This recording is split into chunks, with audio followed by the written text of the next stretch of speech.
আচ্ছা, এই ইন্টিগ্রেশনটি একটু দেখো, হ্যাঁ, তোমরা কেমনভাবে কন্টিনিউ করছি দেখো। প্রথমে integration 1 plus X sine X plus cos X divided by 1 X into 1 plus cos x.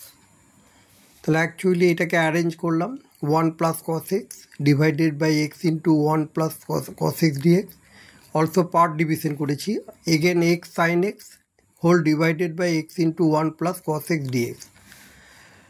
Naturally এখান থেকে যা আমি এরপরে যে স্টেপটা পাচ্ছি দেখো, 1 প্লাস কস এক্স ক্যান্সেল হয়ে গেছে, এই যে পেয়েছি 1 আপন এক্স ডিএক্স।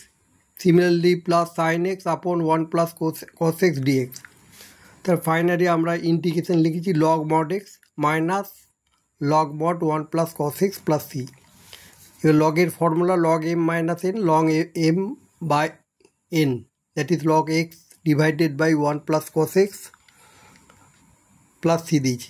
এখানে ইন্টিগ্রেশন একটা ফর্মুলা লিখে দিই f dash x dx f of x equal to log mod f x plus c. এই ফর্মুলায় অ্যাপ্লাই করে এই ইন্টিগ্রেশনটা হয়েছে। দেয়ারফর অপশন বি এখানে কারেক্ট। এখানে সমস্ত জেই মেন্সের এবং বিভিন্ন ডিফারেন্ট কম্পিটিটিভ এক্সামের বিভিন্ন ইন্টিগ্রেশন আমি করে দিচ্ছি। তোমরা তোমাদের ভালো লাগলে সাবস্ক্রাইব করো এবং আরও মোর ভিডিওর জন্য কমেন্টস তৈরি করো। তোমরা সেই অনুযায়ী বললে আমি তোমাদের রিকোয়ারমেন্ট ফুলফিল করার চেষ্টা করব এবং এগুলো ভীষণ ইম্পর্টেন্ট সাম করার অতি অবশ্যই চেষ্টা করো। এবং বিভিন্ন ধরনের জেই মেন্স এবং ডাব্লিউবি জয়েন্ট এবং বোর্ড অল বোর্ডসের জন্য কাজে লাগবে। এগুলো তোমরা সুন্দর করে কেয়ারফুলি দেখো এবং কপি করে রাখো।